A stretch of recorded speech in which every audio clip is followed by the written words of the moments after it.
آرام، ایک حصے میں عبادت، ایک حصے میں تصنیف و تالیف۔ آج امام محمد کا جو فیض پہنچا تو انہوں نے رات کے 3 حصے کیے، پورا ایک حصہ رات کا انہوں نے تصنیف و تالیف کے لیے رکھا تھا۔ امام بخاری نے جو صحیح لکھی ہے اس کا اکثر حصہ رات میں لکھا، تاریخ بغداد میں ہے۔ ان کے خادم ان کے ساتھ ہوتے تھے وراق، وہ فرماتے ہیں کہ امام بخاری رات کو 15 16 مرتبہ جاگتے تھے، دیا جلاتے اور کچھ لکھتے، پھر سو جاتے، پھر جاگتے لکھتے، پھر سو جاتے، یعنی انہوں نے اکثر حصہ جو لکھا ہے وہ رات کے اوقات میں لکھا ہے۔ اس لیے شب بیداری کا اہتمام ہو، اس وقت کو انسان اپنے کام میں لائے، تہجد میں اور لکھنے میں لائے، کیونکہ ایک اس وقت میں شور شرابہ نہیں ہوتا، اس وقت میں سنجیدگی رہتی ہے، اس میں دلچسپی رہتی ہے، آمد و رفت نہیں ہوتی ہے، بالکل سکون کا ماحول ہوتا ہے۔ تو آدمی جب لکھنا شروع کرتا ہے اللہ تعالیٰ اس کے دل پہ نئے نئے مضامین القاء کرتا ہے، تو یہ وقت تحریر کے لیے بہت مناسب وقت ہے۔ نمبر 17، ہر نوع کی کتابوں کا مطالعہ کیا جائے، ہر نوع کی کتابوں کا مطالعہ کیا جائے۔ دیکھیں ہم اپنے مطالعے کو محدود کر رہے ہیں۔ ایک مطالعہ ہے، کوئی صرف صرف پہ کر رہا ہے، کوئی صرف نحو پہ کر رہا ہے، کوئی صرف رجال پہ کر رہا ہے۔ ایسا نہ ہو، ہر فن کی امہات کتابیں پڑھیں، تاکہ اگر ہم سے کوئی اس فن کی مبادی اور بنیادی چیزیں پوچھے، اہم باتیں پوچھے تو ہم بتا سکیں۔ اس لیے ہر نوع کی کتابیں، رجال کی کتابیں، حدیث کی کتابوں سے واقفیت ہو۔ بڑے افسوس کی بات ہوتی ہے ہمارے مدارس سے جو فارغ ہوتے ہیں انہیں رجال سے واقفیت بالکل نہیں ہوتی، انہیں معلوم ہی نہیں ذہبی نے کس کس پہ لکھا، حافظ نے کس پہ لکھا، سیاستہ کے رجال کون کون سے ہیں اور ان پہ لکھی گئی کتابوں کی ترتیب کیا ہے، ہم اس سے ناواقف ہیں۔ اس لیے ہر نوع کی کتابیں پڑھیں۔ نمبر 18، ہر بات کو اصل مراجع سے لکھیں۔ تصنیف کا یہ ایک بڑا اہم اصول ہے، ہر بات کو اصل مراجع سے لکھیں۔ آج کل عموماً یا تو لکھنے کا رواج نہیں ہے، یا جو لکھ رہے ہیں وہ ان کے ہاتھوں میں کینچی ہے، یہاں سے کاٹا وہاں سے کاٹا، تصنیف بن گئے۔ 10 کتابوں کو سامنے رکھا، 11ویں سامنے آ گئی۔ ایسا نہ ہو، یہاں تک کہ اگر حوالہ دینا ہے تو حوالہ دیا جا رہا ہوتا ہے حدیث میں ریاض الصالحین کا، حوالہ مشکات المصابی کا، حالانکہ اصل مراجع موجود ہیں۔ جب اصل سیاہ ستہ موجود ہے تو ہم نے وہاں سے حوالہ دینا ہے۔ اب حدیث میں جامع الصغیر کنز العمال کا حوالہ دیا جا رہا ہے، کنز العمال علی متقی ہندی 973 متوفہ ہے، جامع الصغیر علامہ سیوطی 911 ہے۔ تو ہم ان احادیث کو اصل مراجع سے کیوں نہ لکھیں؟ لیکن اصل مرجع سے لکھنے میں تکلیف بہت ہوتی ہے، کیونکہ مرجع میں ڈھونڈنا آسان کام نہیں۔ الحمدللہ زندگی مطالعے میں گزر رہی ہے۔ میں نے 1 سال لائبریری میں صرف مطالعے میں لگایا، 2010 میں فراغت ہوئی، 2011 میں نے مسلسل 1 سال مطالعہ کیا، کوئی تخصص نہیں کیا، 1 سال مطالعہ کیا۔ اب بھی اللہ کا فضل ہے کہ الحمدللہ یومیہ 16 سے 17 گھنٹے مطالعے میں گزرتا ہوں۔ ہر وقت الحمدللہ اللہ نے ایک طبیعت بنا دی ہے، مطالعہ نہ کروں تو سکون نہیں آتا۔ تو مطالعہ کرنے سے اصل مراجع تک جب آدمی رہنمائی لیتا ہے تو اس کی بات میں استناد ہوتا ہے۔ اس لیے ہر بات کو اصل مرجع سے لکھیں گے، محقق عالم بنیں گے، اور مرجع سے ڈھونڈیں گے، بات مضبوط ہوگی۔ جب آدمی کوئی چیز خود تلاش کر کے لکھتا ہے نا تو وہ چیز بھولتی نہیں ہے۔ آج ہم کہتے ہیں حضرت پڑھتے ہیں بھول جاتے ہیں، تو کیوں بھول جاتے ہیں؟ ہم پکا پکایا تیار دیکھ رہے ہیں۔ آج تو نوبت یہ آ گئی، ایک گاڑی میں آ رہا تھا، بھتیجے نے 2 دن پہلے ایک دفعہ تو ایک بیان لگایا ہوا تھا، وہاں پر مولانا صاحب حوالہ دے رہے تھے، میرے واٹس ایپ پہ یہ حدیث آئی تھی۔ یعنی آج حوالہ واٹس ایپ کا ہے، یہ حوالہ نہیں کہ یہ بخاری مسلم کی روایت ہے، کس کتاب میں ہے۔ سہولت پسندی اتنی ہے، میسج کا حوالہ چل رہا ہے، موبائل کا حوالہ چل رہا ہے، تو یہ مصادر کی طرف رہنمائی ختم ہو گئی۔ حضرت مفتی سید احمد پالنپوری دامت برکاتہ، حضرت کی کتاب ہے آپ فتویٰ کیسے دیں۔ حضرت فرماتے ہیں جب ہم نے حضرت مفتی سید مہدی حسن صاحب رحمۃ اللہ علیہ سے تخصص پڑھا تو میں نے حضرت سے کہا ایک نصیحت کیجئے، میں ساری زندگی اس پہ عمل کروں، ایک نصیحت کیجئے۔ سید مفتی مہدی حسن صاحب رحمۃ اللہ علیہ نے مولانا سید احمد پالنپوری صاحب کو ایک نصیحت کی، کسی کے حوالے پر اعتماد نہ کرنا، کسی کے حوالے پر اعتماد نہ کرنا۔ انہوں نے کہا حضرت اگر ابن حجر کا حوالہ ہو، سید مفتی مہدی حسن سے کہا اگر ابن جبل کا حوالہ ہو تب بھی اعتماد نہ کرنا۔ حجر تو پتھر ہے، جبل تو پہاڑ ہے، کہا ابن حجر نہیں، ابن جبل کا بھی حوالہ ہو تب بھی اعتماد نہ کرنا۔ حضرت فرمانے لگے اس نصیحت نے مجھے علم کے میدان میں جتنا فائدہ دیا ہے میں آپ کو نہیں بتا سکتا۔ تو اس لیے حوالوں میں اصل مراجع ہوں۔ نمبر 19، محققین علماء کی کتابوں کو پڑھا جائے۔ محققین علماء کی، جب محققین علماء کی کتابوں کا مطالعہ کریں گے تو ہمارے اندر مطالعے کا ذوق بڑھے گا۔ انسان اپنے سے اونچے پرواز والے کو دیکھتا ہے تو اس میں شوق پیدا ہوتا ہے۔ ہم جب نچلی کتابیں اتار دیکھتے ہیں جو بغیر حوالے کے ہیں، کیف متفقہ جمع کی گئی ہیں، تو ہم کہتے ہیں چھوڑو، اس تصنیف کا تو کوئی فائدہ نہیں. لیکن جب ہم تصنیف پڑھیں گے علامہ سرفراز خان صفدر کی، مولانا محمد نافع کی، علامہ خالد محمود کی، افادات پڑھیں گے علامہ انور شاہ کشمیری کی، تو پتہ چلے گا علم کس کو کہتا ہے. تو ہم محققین علماء کی کتابوں کو پڑھیں. خصوصاً یہ 3 نام میں نے جو لیے، اگر اردو کتابوں میں پڑھنا ہو، مولانا سرفراز خان صفدر صاحب، مولانا محمد نافع صاحب، علامہ خالد محمود صاحب، ان کی مطالعہ بریلویت، آثار الحدیث، آثار التصوف اور آثار التشریح بڑی اچھی کتابیں ہیں، معلومات کے لحاظ سے ایک عالمانہ کتابیں ہیں. تو بہرحال محققین کو پڑھا جائے. نمبر 20، فن کے ماہرین اور محققین سے رابطے میں رہیں. فن کے ماہرین اور محققین سے رابطے میں رہیں، یعنی جب آدمی ان سے رابطہ رکھتا ہے، تعلق رکھتا ہے، ان کی صحبت میں رہتا ہے، تو اس کا علم بڑھتا رہتا ہے. کہیں کوئی بات پوچھنی ہوتی ہے ان سے پوچھ لیتا ہے. ماہرین کی صحبت اگر 10 منٹ بھی ملے نا، دیکھیں جس طرح موبائل کے لیے چارجنگ ضروری ہے، اس طرح انسان کے لیے بھی چارجنگ ضروری ہے. اب یہ آج کی گفتگو ہوئی، انشاءاللہ امید ہے یہ 2 ہفتے کی چارجنگ ہوگی. اس طرح اگر ہر مہینے میں نشست ہو گئی، تو جس طرح ہر چیز کے لیے ایک چارجنگ کی ضرورت ہوتی ہے، تو اس علمی میدان کے لیے بھی علمی علماء کے بیانات کی ضرورت ہے، تاکہ آدمی میں ایک شوق پیدا ہو جائے. اس لیے محققین علماء سے رابطہ ہو. یہ میں نے 20 باتیں وہ عرض کی کہ اگر یہ ہماری زندگی میں آئیں تو ہماری تصنیف بھی تحقیقی ہوگی، ہماری تدریس بھی اچھی ہوگی اور عالم بھی مستند ہوں گے. اب دوسری گزارش ہے، تصنیف کے طریقے کتنے؟ تو میں اس پر ہمارا وقت 1.5 گھنٹہ تھا، وہ پورا ہو چکا ہے. تو اب مولانا تو ماشاءاللہ ایک سیل رواں کی طرح چل رہے ہیں. تو آپ یہ بتائیے کہ اس کو جاری رکھنا ہے یا اس کو پھر کسی موقع پر اور آگے کرنا ہے؟ جاری رہنا ہے. ذرا ہاتھ اٹھائے، میں دیکھوں کتنے لوگ اس کی تعریف. سبحان اللہ، سب ہے. اچھا، تو کب تک جاری رکھیں گے؟ اس لیے کہ مولانا نے بعض چیزوں میں کہا کہ میں 2 مثالیں بیان کروں گا، میں 3 مثالیں بیان کروں گا، اور یہ پھر 6 مثالیں بیان کر رہے ہیں. تو اب اس کو وقت مقرر ہو جائے تاکہ ہمارے سامنے صورتحال واضح ہو.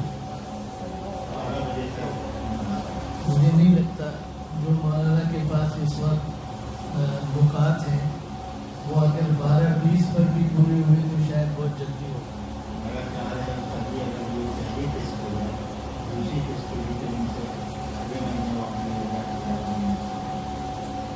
مجھے بھی ایسے ہی اندازہ ہو رہا ہے کہ یہ موضوع بہت دلچسپ ہے اور بہت اہمیت کا ہے. اور جس طرح کی باتیں میں سننا چاہتا تھا وہ ہماری پچھلی نشست میں نہیں تھی، اور اس کی کمی کا مجھے شدت سے احساس تھا. اور آج جو ہم باتیں سن رہے ہیں ماشاءاللہ، اللہ تعالیٰ ہمارے مولانا کو جزائے خیر دے. تو یہ بالکل وہی ہدف ہے جو میں اپنے ذہن میں رکھ کے چل رہا ہوں. تو ہم مولانا سے درخواست کریں گے کہ آج وہ 12:10 پر اپنی گفتگو ختم کرنا، اور اگر 12 بجے ختم کر دیں اور 10 منٹ کچھ سوال جواب کے لیے دے دیں تو بڑا اچھا ہوگا. پھر اس کے بعد آپ کے 5 نکات تھے، اور اب تک آپ نے کتنے نکات بیان کیے؟ ابھی ایک موضوع پر بات ہوئی ہے، تو ابھی یہ 3 پیسے اگر ان سے پوچھ لیا جائے، اگر یہ مثلا تصنیف کے طریقے مطالعے، یہ سب بیان کرنے ضروری ہے، یہ سارے بیان ہونے ضروری ہے. جتنے نکات مولانا نے فرمائے تھے وہ سب اپنی جگہ انتہائی اہمیت کے حامل ہیں. اور ہم ایسا کرتے ہیں کہ انشاءاللہ آج کسی نقطے تک محدود رکھتے ہیں، اور آئندہ ایک شکل یہ بھی ہو سکتی ہے کہ ہم مولانا سے یہ کہیں کہ یہ ہمیں مغرب کے بعد کا وقت دے دیں، تو اس میں نسبتاً اور بھی لوگ اگر آنے شامل ہونا چاہیں تو وہ شامل. اس لیے کہ یہ اس بند کمرے کا موضوع نہیں، یہ موضوع اور بھی ہم علماء کو جو اہل مدارس سے دعوت دے سکتے ہیں تاکہ ایک سلسلہ اچھائی کی طرف کروائیں تو سب فائدے کو نہ. تو ابھی میں بات زیادہ نہیں کرتا، 12 بجے تک حضرت سے کہتا ہوں کہ بات کو مکمل فرما لیں. 10 منٹ آپ سوال و جواب رکھیں، اور پھر اس کے بعد ہم انشاءاللہ اگلی ترتیب پر غور کریں.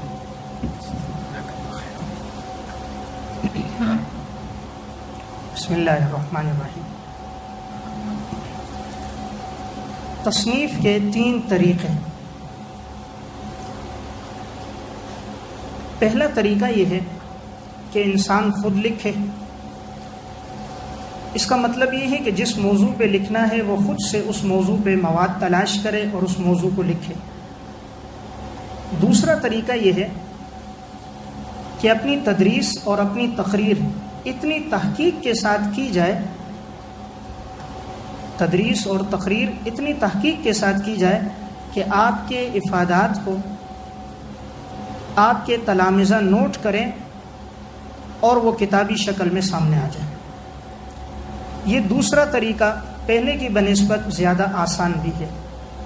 عموماً ہم یہ دیکھتے ہیں اکابر سے یہ بات چلی آ رہی ہے کہ ان میں سے اکثر کی تصانیفات ان کے اپنے ہاتھوں کی لکھی بھی نہیں ہیں۔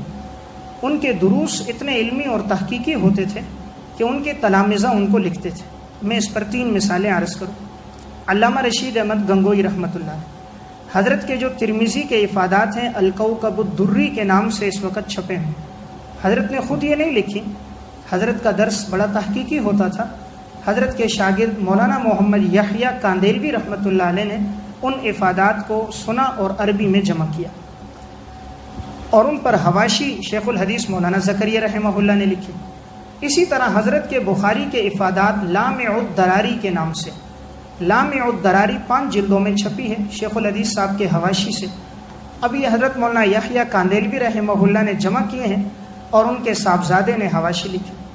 علامہ انور شاہ کشمیری رحمہ اللہ کے فیض الباری، یا حضرت کی معارف السنن، یا حضرت کی انوار الباری کے نام سے جتنا علم ہے وہ سب افادات ہیں۔ تو آج اگر ہمیں یہ گلہ ہوتا ہے کہ ہم تدریس کے ساتھ تصنیف نہیں کر سکتے، تو ہم اپنی تدریس ایسی تحقیقی کریں، ہم اپنی تقریر ایسی تحقیق کے ساتھ کریں، اتنی شروع حواشی تعلیقات کا مطالعہ کر کے کریں کہ آپ اپنی تدریس کو ریکارڈ کرائیں، آپ کے اسباق ریکارڈ ہو جائیں۔ پھر جو طالب علم ذی استعداد آپ کو معلوم ہو ان کی ذمہ داری لگائیں، وہ فارغ اوقات میں کچھ سن کے لکھتے رہیں۔ اس طرح ایک مواد جمع ہو جائے گا، پھر اس مواد کی تنقید تہذیب آسان ہوگی۔ خود آدمی سوچتا ہے، موضوع لے کر پریشان ہوتا ہے کیسے لکھوں گا، لیکن جب آپ کے 1 مہینے کے اسباق آپ کے شاگرد لکھ لیں یا چند ایک کی ذمہ داری لگا لیں، کلاس میں 10 ساتھی ہیں، 2 سبق ایک ساتھی لکھے، 2 ایک ساتھی لکھے، 2 دوسرا لکھے، جو ان کے جمعے کا دن ہوتا ہے، طالب علم استاد کی بات کو لکھنا بہت فخر محسوس کرتے ہیں اور بڑی خوشی سے اور دلچسپی سے وہ یہ کام کریں گے۔ تو اگر آپ طلبہ سے اپنی یہ تقریر لکھوا دیں، جو استاد جو کتاب پڑھا رہا ہے وہ بڑی تحقیق سے پڑھائے۔ ہم یہ کہتے ہیں اتنی شرح آ گئی، شرح کی ضرورت نہیں۔ دیکھیں علم کی کوئی انتہا نہیں، اللہ تعالیٰ آپ کے ذہن میں وہ فوائد نکال ڈالے گا جو اوروں نے نہیں لکھے ہوں گے، اور ہر بات والی شرح پہلی والی شرحوں کی بنسبت جامع ہوتی ہے، کیونکہ وہ تمام شروحات سے استفادہ کیا ہوا ہوتا ہے۔ تو اس طرح اگر آپ نے سب سے کیا ہوا ہوگا، آپ کے افادات بہت جامع افادات ہوں گے۔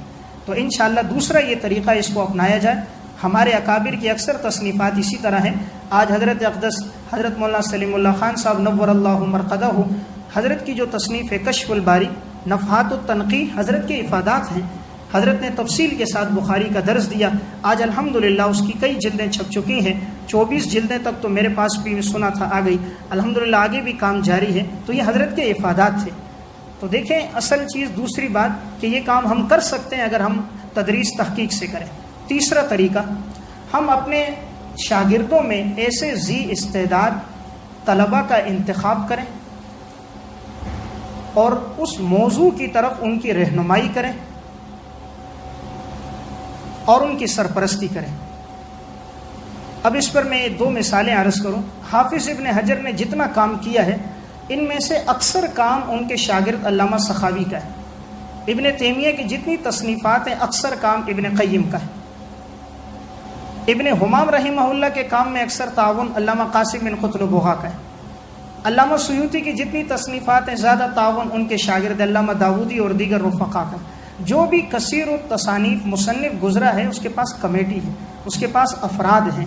تو آپ ایسے ذی استعداد طلبہ کا انتخاب کر کے جس موضوع پہ مثلاً آپ لکھنا چاہ رہے ہیں، ان کی رہنمائی کریں کہ فلاں فلاں جگہ سے مواد ملے گا اور آپ اس مواد کو لکھیں۔ وہ آپ سے مشورہ کرتے رہیں، آپ اس مواد میں تنقید تہذیب کرتے رہیں۔ اس طرح آپ کے پاس 5-6 طلبہ آپ کی زیر سرپرستی کام کیا، ایک وقت آئے گا الحمدللہ وہ ایسے تحقیقی کام کر لیں گے جو امت کے لیے فائدہ مند ہوں گے۔ تو تصنیف کے یہ تینوں طریقے ہو سکتے ہیں، یا انسان خود لکھے، یا اپنے افادات لکھوائے، یا نمبر 3 اپنے رفقا کا انتخاب کرے اور اس کے رفقا اگر اس کو لکھیں۔